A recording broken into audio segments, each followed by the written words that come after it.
još jedno lijepo mjesto sa prelijepim kamenim mostom. Ostom. Jako prelijepo izgleda. I ovdje na ovim se ljudi sunčaju, kupaju, uživaju, plivaju. Sada je malo, nije toliko hladno, ali je tu negdje oko 18, 19, 20, ne znam, nije tačno. I onda se tu kupaju, skaču s ovog mosta. Prelijepo mjesto. Baš prelijepo.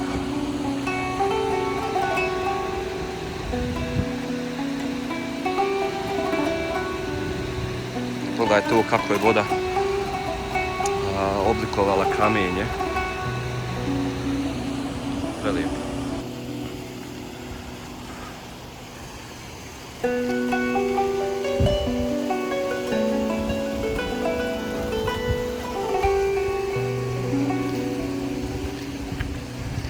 Sad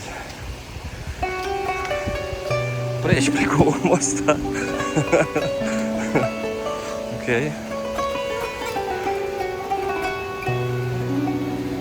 Ja kažem preći preko ovog mosta, a gledaj frajera gdje sjedi.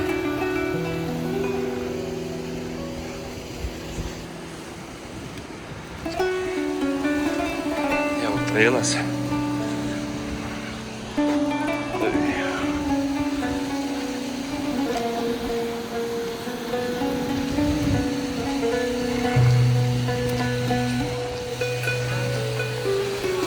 Rekli čudo neviđeno. Baš je prelijepo. Baš je prelijepo. Ali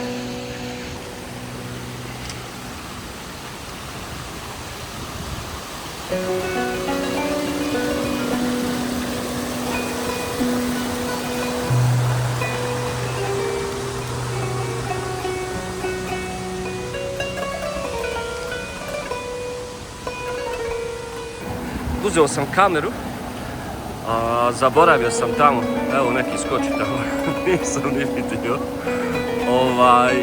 Išao sam tamo na parking, zaboravio sam kameru i morao sam da snimim ovdje prizor, da malo vidim. Sad ne vidim ko skoči tamo, svaka čast. Evo fotografija, vidjet ćete kasnije, možete to vidjeti na mom Facebooku ili web stranici.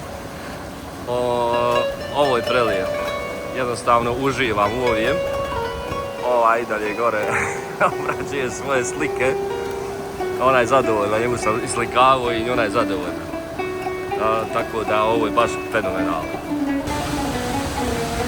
Kilometri su na poziciji.